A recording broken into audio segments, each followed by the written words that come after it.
The Accidental Entrepreneur is brought to you with the help of our sponsor, AWeber, the world's leading small business email marketing and automation service provider. Since 1998, AWeber has helped more than 1 million small businesses and entrepreneurs through its suite of web-based email marketing, automation tools, and education. AWeber, the best option when it comes to marketing your business. The podcast is also brought to you by the Alternative Board. Since 1989, the Alternative Board, or TAB, has been one of the leading peer advisory and business coaching organizations for independent business owners and CEOs across the world. By facilitating peer advisory boards, private one-on-one coaching, and strategic planning services, TAB helps business owners improve their businesses in ways that change their lives. And be sure to check out our affiliate sponsor, One of One Productions, the New Jersey-based podcast studio that produces and edits both audio and video podcasts. They sell equipment for the avid podcaster and have even created a guesting kit exclusively for our listeners. And be sure to support the podcast by ordering some logo merchandise from our online store. Listen to all of our sponsors' commercials later in this episode and follow their links in the show notes to learn more about their products and services. Right. I would say it was by total accident, but the science academic foundation has been probably one of the most important things that I still hold and use every day in my career. Like that base of mathematics, understanding the natural world, understanding how natural processes work, because a biologist is nothing more than an expert in biological processes, just like a chemist is an expert in chemical processes, etc. So it was really a strong introduction to just understanding reality better. And I think it's critical, because if I'd studied business in college, like a lot of business people do, you don't really have the context to apply it correctly before you've done any real work. So having that basis in science, going out there, seeing a lot of things and having more questions after working, and then going back and get my MBA. I was, I think, 28 when I graduated with my MBA. So I'd had a few years behind me in the field, and it was something that I could really contextualize, and really between the science and then the business academics, I really felt strong after that. By the time I went to Accenture and I was consulting, I was kind of a pain in the ass, to be honest, because I had all these ideas and all these things that I wanted to do. And I had a lot of new stuff I was playing with in the process space. And I was actually finding myself quite stifled at Accenture. Okay, welcome back to another episode of the podcast. We have taken the summer off. Today's September 1st. So Sam is our first fall guest after a little bit of hiatus. So maybe rusty today, Sam, but we'll see what's going on. So if you are listening to us on your favorite podcast directory, please leave us a 5-star review. If you're watching us on YouTube, hit subscribe, hit the like button, and make sure people keep hearing all the good content we're bringing today. So we'll bring Sam on in a minute, and let's get on with the show. The information provided in these episodes is for entertainment purposes only. It is not a guarantee of success or to be construed as advice of any kind. You should always seek advice from local licensed professionals before making any decisions. The dictionary defines an entrepreneur as a person who organizes and manages any enterprise, especially a business, usually with considerable initiative and risk. People often start a business without much choice, perhaps due to a job loss or just being dissatisfied at work, and they come up with an idea they just know can be successful. They become entrepreneurs by accident. That is to say, their success or failure happens by accident, not with intention. My name is Mitch Beinhacker. I'm a corporate attorney and a business advisor. You're listening to The Accidental Entrepreneur, my podcast about how to achieve success on purpose, not by accident. Join me along with our monthly guests, where we share our knowledge and help you get a hold of your business. And now on to today's episode. Hi, everyone. I'm Sam Drauschak. I'm the co-founder and chief process scientist at Truvle. And I'm excited to join the show today to talk to you about all the great stuff we're doing in process science, software, and sure of what Truvle's up to. So excited to be here. All right, Sam. So you can hear me good? Can you hear me clearly? Okay. I can. Good. Thanks Sam, for how do you having pronounce me. your last name? Drauschak. Drauschak. Okay. Truvle and Drauschak. It's all easy. I should be able to get it phonetically. All right. So we met, I believe, through Podmatch, right? And we're going to talk about basically the science of using processes and stuff like that in your business. But maybe we want to go back and you can tell your story a little bit. You're a young guy like me, but you must have had a backstory in business and entrepreneurship and all that kind of stuff. And then we'll lead up to Truvle and what you're doing in the whole science process of science world. Good. Sure, would be happy to. Yeah, my deep backstory in a nutshell is I actually thought I was going to be a doctor. So I studied biology, psychology. That's my academic background. And then at the last minute, I thought that's not for me. And I just threw myself into business accidentally, more or less. I thought I'm just going to take So what you I've went got. through the whole difficult curriculum. My daughter's pre-med. So, organic and organic too and all that stuff. You did all that stuff and then said, I'm done. I did all of it. I got into the application process. I took the MCAT. And I went all the way in. And actually, it was at the same time I was volunteering at the hospital and bartending while this was happening to make money. And I came home one night when I was getting my interviews back, and I realized this is the same thing as bartending, which I really didn't like. I just have to go in every day and do services, the same services over and over. Healthcare is a service industry. And I thought, and I totally freaked out. And I said, I can't do this. Your family, and I pulled out right then. Crazy. Oh yeah, for sure. Yeah, everyone. I mean, like you said, you invest so much, and if your daughter pre-med, how much we give up and how much you really have to stay on track and stay focused, and then you have to do that for another 10 years if you get in it.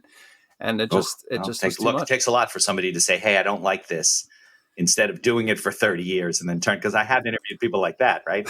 They went into medicine and then or some other career, and they're like, "I don't like this," but you did it at the beginning, so more power. Well, I'm not going to pretend that it was because of the maturity I had at the time. It was certainly one of the better decisions I've made though in my early life, I will say. Yeah, I didn't know. I was freaking out at the time. Okay, so then what happened? Here you are, you dropped the MCATs, the whole deal, and yeah. So then I was a young person graduating into 2008, which is probably the worst job market we've had since the turn of the century. With biology and psychology, useless unless you want to work in a lab.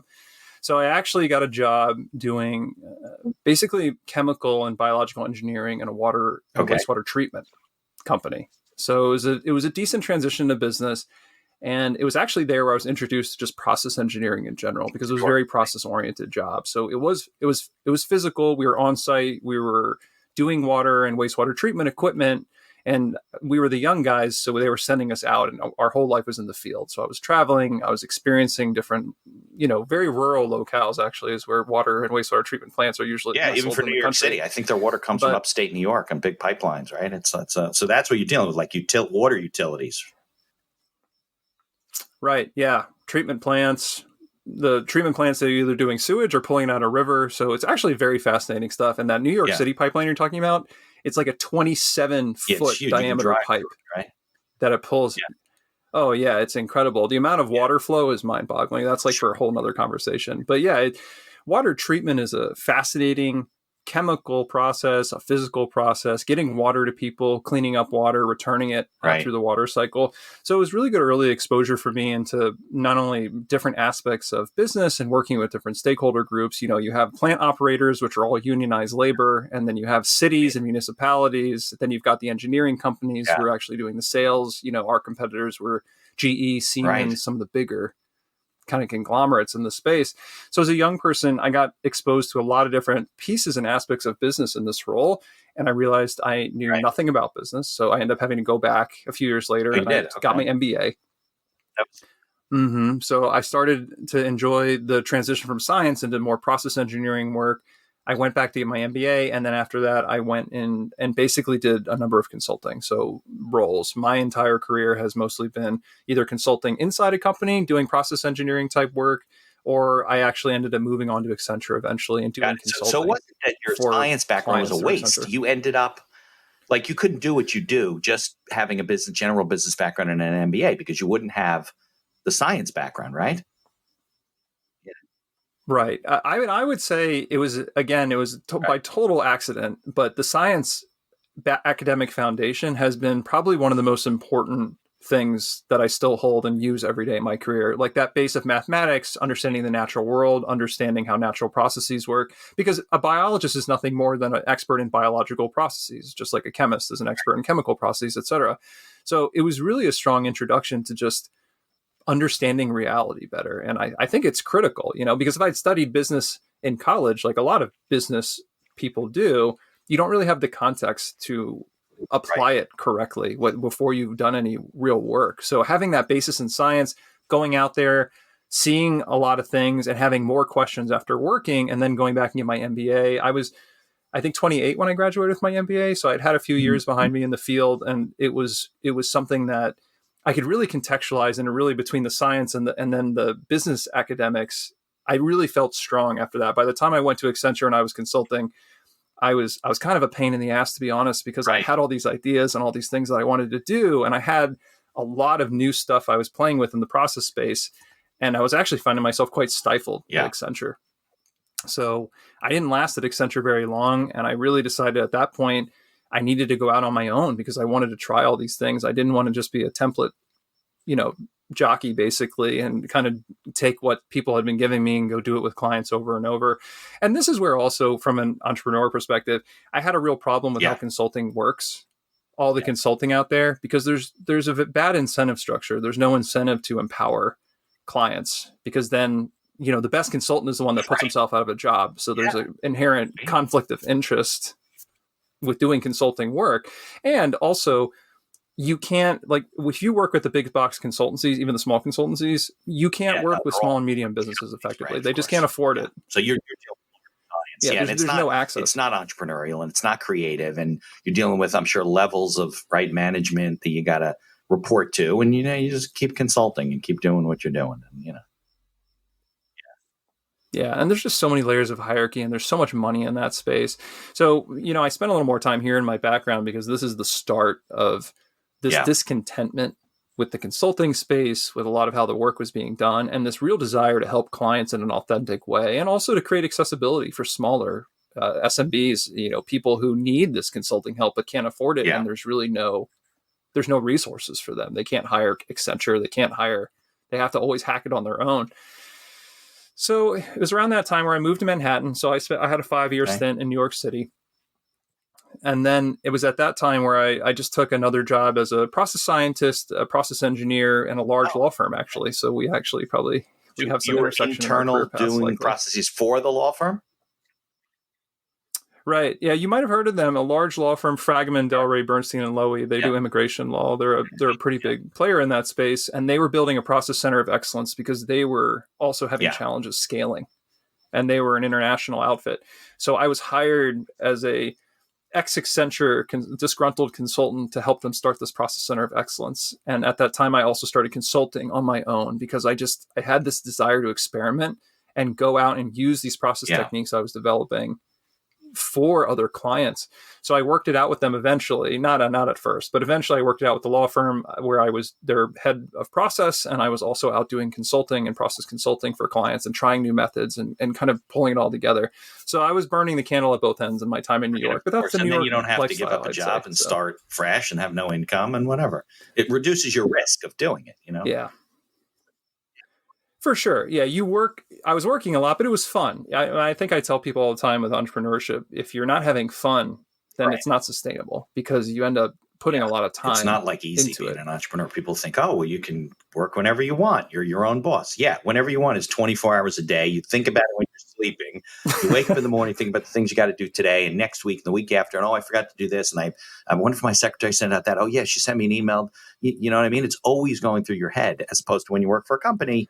Yeah, you can put it down. It's not your company when you go home at night. So, yeah. Well, and you're investing in yourself. So every minute you spend is just you're building yourself up and you're getting yourself, ready for whatever the next big thing is that you're excited to do. So it's very exciting. But like you said, it's not something you do to relax on your off time. So let's talk about your business buildings in the early days, because we're going to get into process science a little bit later. But so you obviously got into the space because you've got a job. First, you worked for the water treatment plant. Then you got a job with Accenture. And then now you're with the law firm. How do you then go out? Because I'm always curious about this from an entrepreneurial standpoint, right? Day one, you say, okay, I got this job and they agreed to let me do other consulting. How do you find – it's easy to identify like Accenture's clients, right? But it's hard to identify and convince smaller businesses to say, okay, I think processes are important. And listen, I am the biggest advocate for writing a business plan, and that's how you get started. And the business plan is all about putting down on paper the processes that you're going to need to run this business. And it helps you identify problems that you have and weaknesses you have. So how did that start for you? Sure. So I'll caveat by saying I think consulting, especially if you're just building your own consulting brand, is a bit unique in terms of being an entrepreneur because there's no overhead. So in some ways, there's not as much risk. But then you have other challenges, like you have no credibility, you have no client book, so you're kind of out there. Yeah, like why would they waste their time with you? So in the beginning, my strategy, and part of it was because I was nestled in the middle of Manhattan, was I started a meetup. Was the first thing I did. This was before COVID times. So I started a New York business process discussions meetup. And I started to just, I took months of just going to a bar and having a drink by myself and having no one show up. But eventually one person shows up and then 3 people show up and then 5 people show up. In those days before pandemic, I always thought a meetup was like, hiking groups and knitting groups and people that like cats and, stuff like that. And then you start realizing it's a powerful networking tool. So. Everything. I mean, it was everything, especially in New York City. I mean, you've got not only the hikers and the cat lovers and the people who want to just knit mittens together or whatever it is, but it was all sorts of things, business, networking, dating. I mean, it was everything from top to bottom. So I started what, all my friends at the time were saying was the most boring meetup group on the platform, which is New York Business Process Discussions. But eventually we got up to 1,400 members within 3 years. And we would hold a meetup twice a month, and we would get 20 to 30 people coming from around the city and different companies who were just wanted to talk about business process challenges and business process in the new market. These were consultants and scientists, or these were business owners, or was it a little bit of a mix, or? Everyone. Yeah. Small business people who are learning about process, nonprofit people who are starting their own thing, all the way up to process professionals at the larger companies, the Fortune 500 that you've heard of. It was just anyone with interest. Yeah. Also just people off the street who just wanted a free cookie or just wanted to meet you. I mean, it's just, the grab bag. Yeah. And that was really it. So at that time, I just started pushing myself aggressively. People who would come, and if I felt there was any interest, or they would come and say, I need process help. They would listen to me speak. They would see that I was running this meetup, and I would offer free client work for the first few years is really how I got it started. I said, I'm a young guy. I'm trying new stuff. I'm really trying to get out there. Would you be willing to let me run a project at your business and just exchange for a case study and a recommendation and a referral and like your logo on our website? Yeah, and I got a ton of it. In New York, I had small companies all over. The law firm, you were able to do that. Yeah. Right. Yeah, I had an income stream, so I just converted all my free time into offering free work. And I did that probably for about 18 months. And then I slowly started to charge, try to charge and learn how to do sales. Yeah. But then, it's easier once you have some case studies behind you. You have a website with a few logos. But I mean, that was really it. For me, it was a fairly iterative, casual process. I'm not going to pretend it was happening overnight. It took me a few years, but you sign up for you register your company name, you throw a website together, and you just start building assets. I always tell people it's part of the essence of process science too. You just got to build. Like if you want to do a business plan, just start by pulling up a document and writing a business plan on the top. That's it. You don't have to do much more than that. And you just, every time you have some time, you just invest in it a little bit more and just let it kind of flow. And that's what I did. And eventually I started to have a revenue generative business on the side. I had my law firm thing, and I worked it out with the law firm, like I said, that they let me do that. And then it eventually just flip-flopped. And then maybe 5 or 6 years ago, I was able to finally just let everything else go and run on my own. Yeah, no, look, when you go, even if you and I were dropped in some city, we didn't know anybody, that's how we would start. We start by building networks and making connections and meeting people. And it's not magic, but it seems like it's magic, right? If you just keep working at it. When I started the podcast, I said this all the time. A buddy of mine said, I saw a lot of podcasts, right? There's millions of podcasts, but some of them don't get past like 8 or 10 episodes. They're all like, they fizzle out. So he said, listen, if you just keep producing good content and you keep meeting people, you go, 30, 40, 50, it might take 8, 10 months, 2 years, but it will happen where people are now coming to you. That's how we met. And I get business from the podcast, not directly like I do business with you directly, Sam, necessarily, but somebody listens to your episode and then they told a friend and then this happened and they saw some on social media and somebody looked me up, saw Google reviews and they called me. Like it's roundabout, but it does take time, but it's not magic. It works. If you stick with building a network, like you said, making contacts, offering services, building your credibility, because I think that gives you a lot of credibility once you have people that said, hey, yeah, Sam did this for us and it was great, type of stuff. So that's the way to do it. So I get people on, they're like, I don't know. I don't know. I got lucky. I met this guy and I did some work. I'm like, yeah, it probably didn't happen that way, but they think it did, you know? Right. Well, and that's where I think a lot in the entrepreneurial space, a lot of entrepreneurs I find who are, especially the ones who are wildly successful, they're very passionate and they're almost very like, there's an eccentricity. Let me just put it that way, that runs through them, and they can't recall the hard work they did because they were just living out loud. And that's what I tell people. You just got to live out loud, right? I mean, I didn't do this business process meetup group, as part of my story because I just thought, I have this grand plan that 50 people will come and then 100 people will come. I just needed to express myself. I just needed a channel so that I could talk about the things I was passionate about. And it just goes where it goes. And I think that's, if you really interrogate entrepreneurs, a lot of times it's a similar story. They really felt strongly that they wanted to do something. They wanted to just activate themselves. And then it's magnetic and it brings people in and they're consistent. Yeah. It's that consistency you mentioned that also gets there. And they don't remember the time where they showed up to the bar by themselves for 6 months because that's not part of their success story. But they probably all had it, like you said, exactly. To some extent. It's funny. Same with business plan writing. I think people think like you sit down, you write a business plan, you get started in business. That's not what it is. It's like you said, there's a blank piece of paper that says business plan. You probably have one line that says, this is my idea. And over time, it develops and changes and you meet people and you learn this.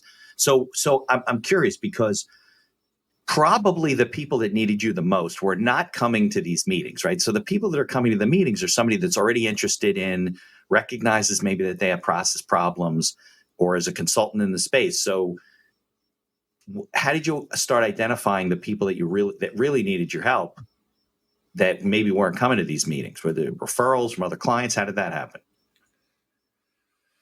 Right. Well, and maybe this is now a little bit of my bias, but everyone 100%. Needs process help right now. I'll be honest with you. Yeah. Right. They don't recognize it. It's actually an issue of most people are struggling with the issues that the consulting I do address. They just don't know how to articulate it. And this has become particularly the case since everything has started digitizing rapidly. And that really got away from people, right? I mean, it was easier to manage your processes when you can walk into a room and kind of use your senses and see what people were doing and what was happening. Yeah. I mean, even in the last 5 years, it's gotten intense, right? Everything's digitized. People are hybrid. They're virtualized, geographically dispersed. And now people have just lost their orientation entirely. So this is from large enterprises in the Fortune 100 all the way down to small businesses who are wildly successful or just funded. Because you got the guy, my son works for a tech company in Indianapolis. They got bought by a company. Most of them are in Minneapolis. So he's got to come on teams at a certain time. Everything's scheduled because they don't know what the hell he's doing in his apartment. And you have to do it, right? Yeah. You've got to have a better hand on the wheel, the process wheel, so to speak. I mean, you've got to understand what your processes are. You have to know how to measure them. You have to know how to monitor them. And it's the essence of how businesses grow and scale and automate and delegate and all the things. People want AI, people want robotics, people want all the sexy stuff. And they say, like, I'm doing well, I want to scale my business. If you don't have the fundamentals in process management, it's just a crapshoot. And that's where, at the time, it wasn't as much about finding clients. I could find any client. It was about having the conversation and trying to find the language. That's what I struggled with for years, which was, what is the language that I can say that expresses what I'm doing to connect it with the problem that people were having? Because it expresses itself in their businesses as, I'm having too high a cost. I've got too much headcount. I can't get this thing done. I've got quality problems. I mean, it's all over the map. And a lot of it was ripe for this process skill set, this process consulting that people needed.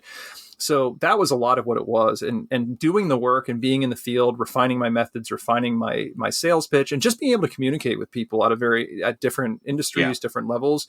It really just started to become a referral-based business, to be honest with you, because I started doing good work for people. If anyone else needed process help, they would just give my name in the hat.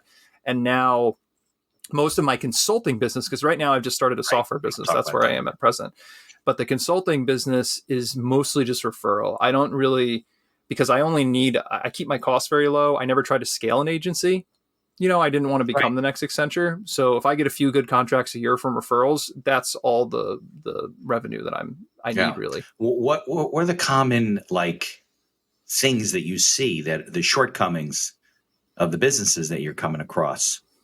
On a regular basis in the early days and now? Because, I could probably name them too, but I'm curious. Yeah, it's funny when you ask it that way. There's a systemic lack of understanding of how to manage a process or what a process is.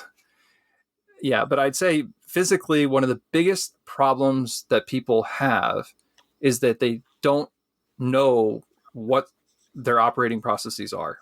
And that means, like, physically, that means they don't have any documentation. If they actually, right. I mean, and because the biggest problem is that people are trying to buy software. This is actually the most common use case that's been this way for the last, let's say, 10 years, because we're in a SaaS revolution, right? Where everyone is trying to get the best practice tools. They say, I need DocuSign. They say, I need, whatever is going to get my business to the next level. If you do a Google search, there's 5 SaaS products that are going to promise to get you there. Example, there's software, there's 4 or 5 different competitors that lead the law firm management system, where they manage your calendar, they manage this, and there are all kinds of processes. But just throwing them into the law firm doesn't mean it's going to work. That you just hit the nail on the head, right? And that's the part where they're not going to tell you, because they need you to buy their product. They're not going to tell you how difficult it actually is to implement the products properly into your operating model. So this is the state of the universe that most clients are in, which is they know they need better tools. They know they can take advantage of technology, or they're being outcompeted by people who understand automation, who understand how to integrate these SaaS products into their operating model, but they don't have the fundamental project lifecycle, process acumen. They can't do requirements. They can't do configuration. They don't have the technical expertise.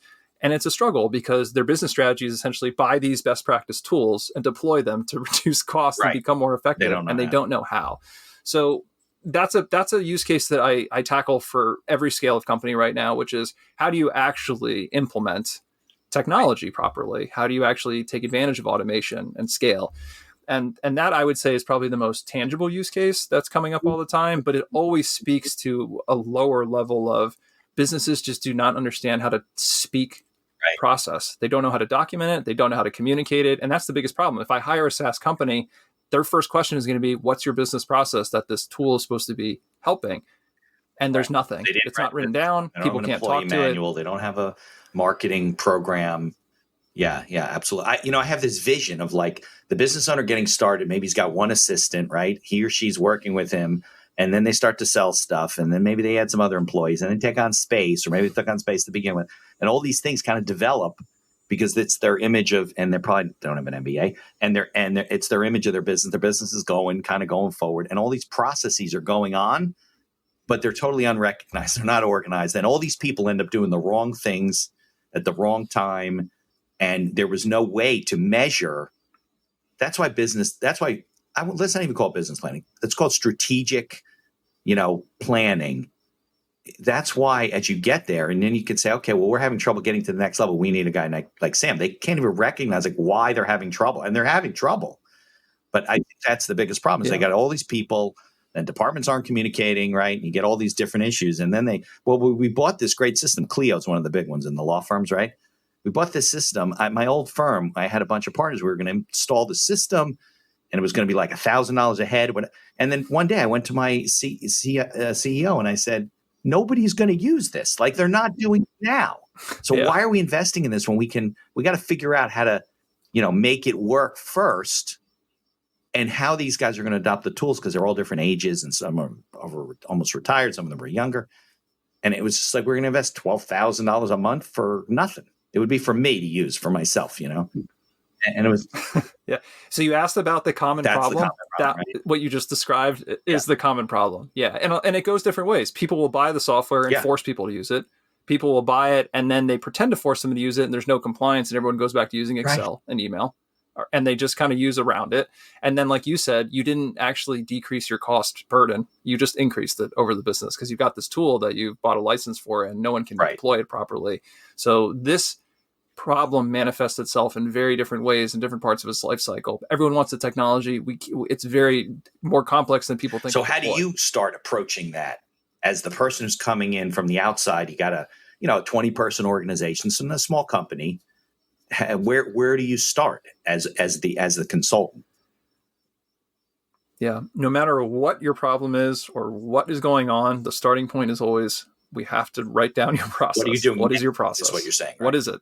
Yeah. What are you doing now? Yeah. What are you doing now? Because you have to have a starting point. You got to know what the clients are buying from you now and how the sausage is made now. Because if you're going to do anything differently, you have to start. You can't start from nowhere. Like, a step has to be taken from where you are, and people have to have a common ground of Right. where they are. And especially in a 20-person company, you were mentioning too about like entrepreneurs, you have an assistant. Entrepreneurs are often brilliant people, but if you ask them to write down how they do what they do, they're often the most flummoxed. Yeah, of course, that's what makes them entrepreneurs, right? Yeah, they can. And they do a lot of things intuitively and automatically because their skill set has compounded over years. Like if you ask somebody to write down how you ride a bike, most people would be challenged by that, even if they knew how to do it intuitively. Yeah. And you then wonder why, okay, now I'm doing great. I'm going to hire my first 10 people to scale this thing up. But then they come in, they're like, okay, Mitch, what are you doing? And then they can't communicate what they're doing. And they can't actually write it down. They don't know what their process is. They just know they're successful and they want other people to help. Yeah, because they can't transfer that to and this is a common story. Like they can't.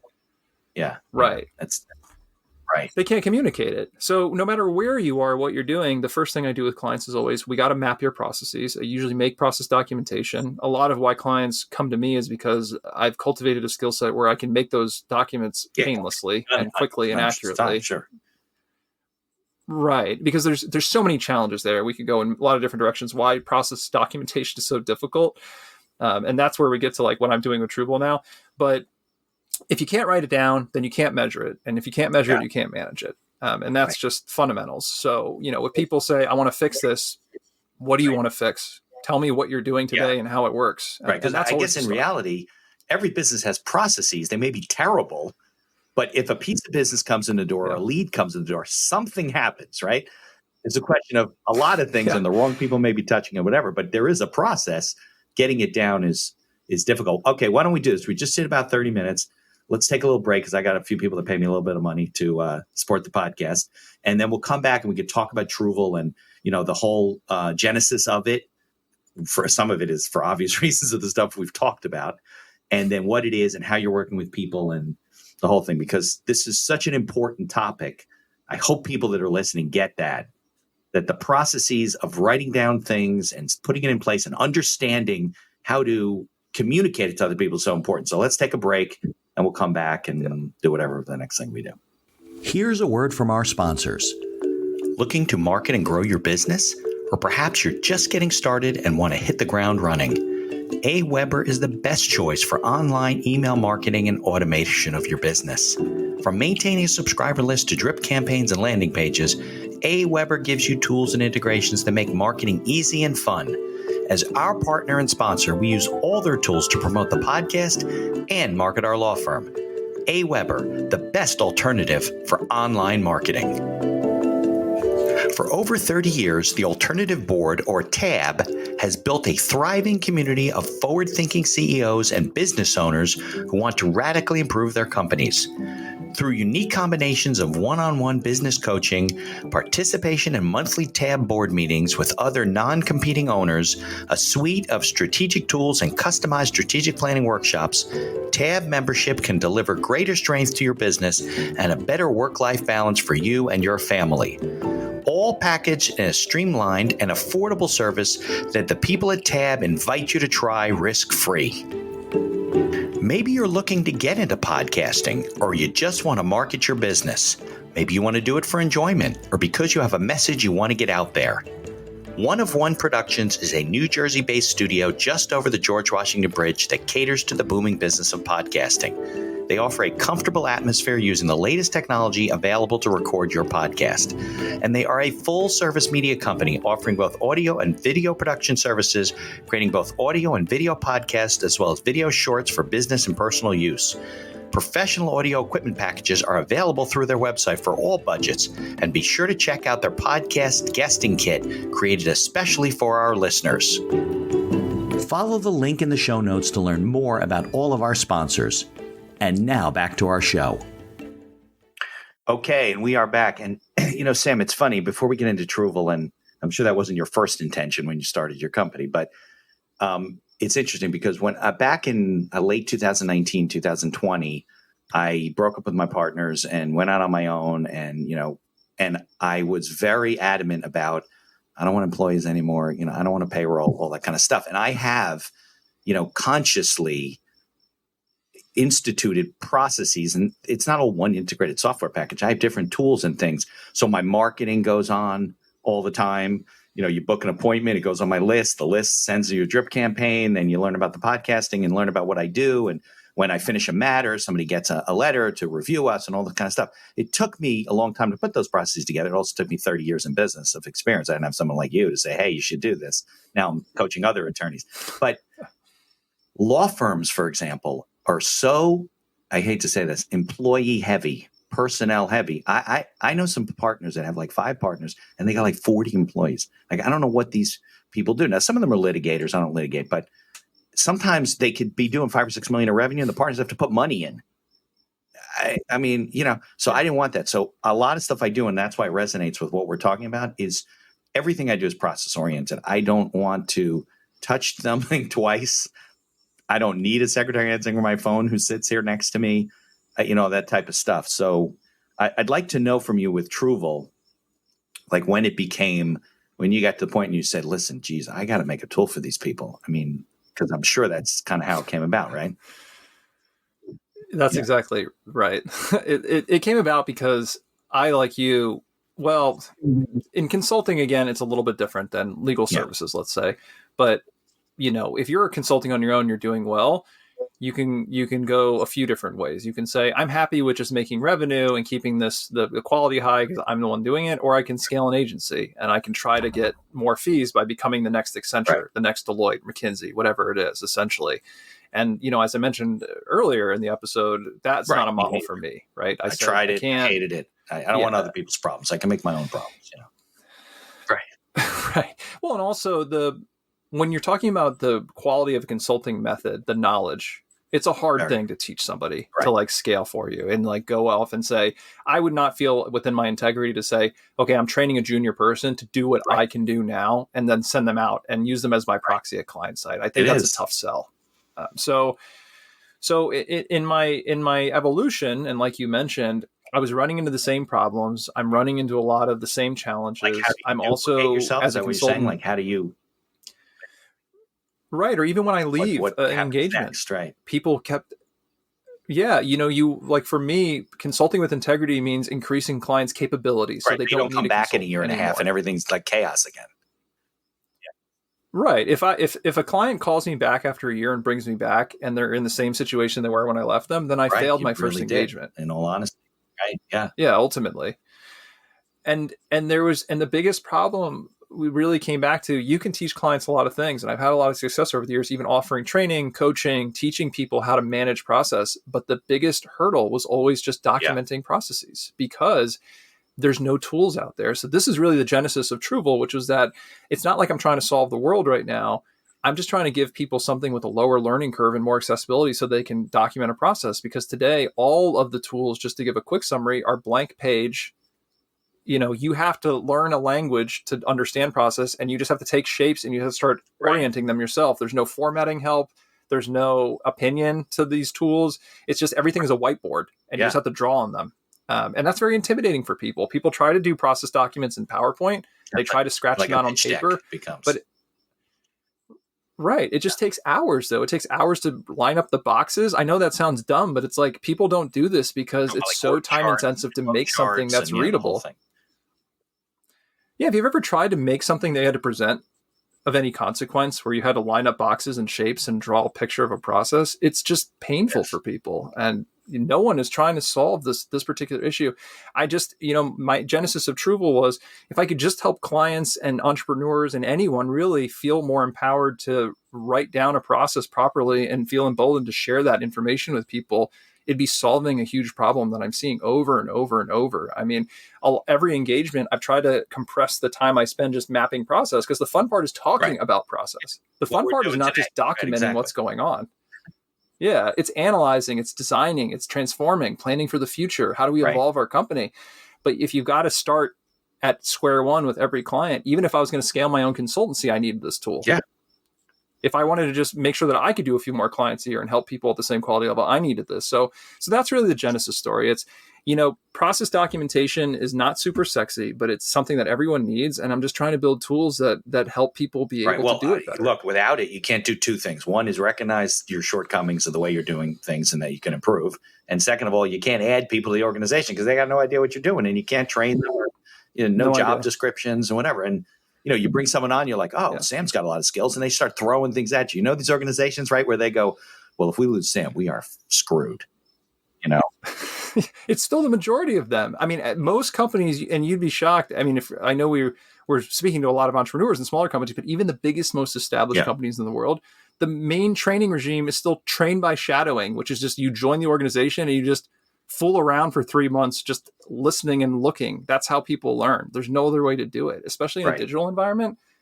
There's nothing to show them. There's nothing to give them. They just have to learn by being on payroll for an entire quarter, just kind of bungling around until they figure it out. That's what my son started his job, and he had to watch videos like for 3 weeks. And there was, and the guy who was supposed to help him was on so many jobs that he could barely respond to him. And the videos were like how to run the system on Windows 95. I mean, they weren't even updated. Now he's going on jobs, right? And he's going on site and he's learning things. He's still young. He's only been with him a couple of months.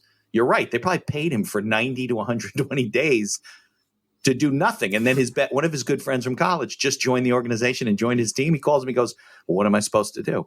He goes, well, nothing. Just you got to watch, and you won't really understand things till you actually start doing things. And it's a total waste. But big companies, I don't know. They have a lot of waste. Where did the name Truvle come from?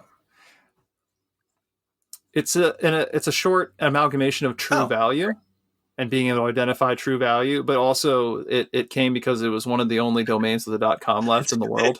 So just to be frank with you. All right. We got it.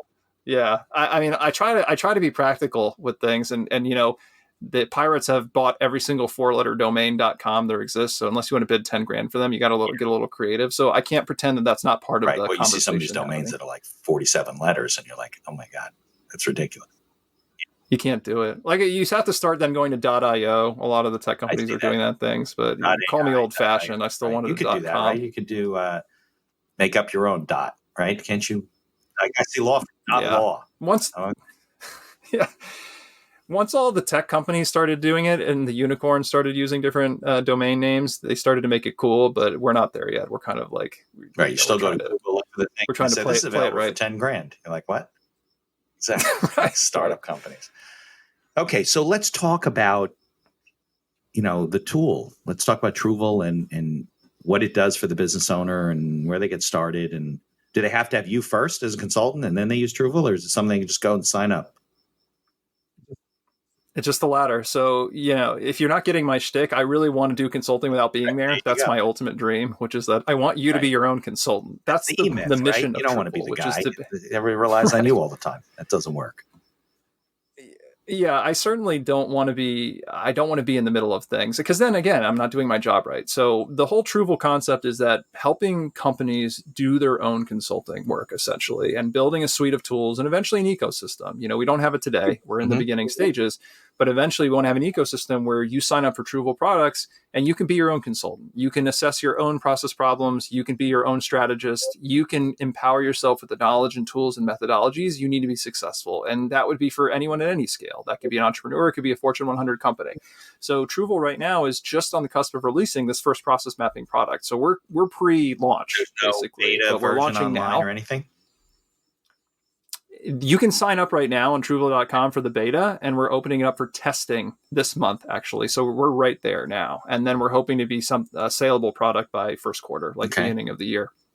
But this first product is simply a process mapping product. And the key features that, I mentioned some of the challenges. We made it so that the opinion is you can go in there and you can know nothing about documenting, but it structures the information for you. And you also can just throw it on the page wherever. So it was the idea was that if I was on a Zoom call, you could be telling me your process and the interface is easy enough where I could be throwing down shapes while I'm talking to you. That's how easy it is. Like, I could just throw shapes on the page. I can just fill in data. And our biggest feature that's new in this space is when you're done, you hit auto format and it will just straighten everything up into swim lanes and line all the shapes up for you. So you don't have to spend any time worrying about making your document clean and pretty. So it's really trying to take the time and the barriers to entry for people to make process documents and solve all those problems with an opinionated language and an opinionated workflow.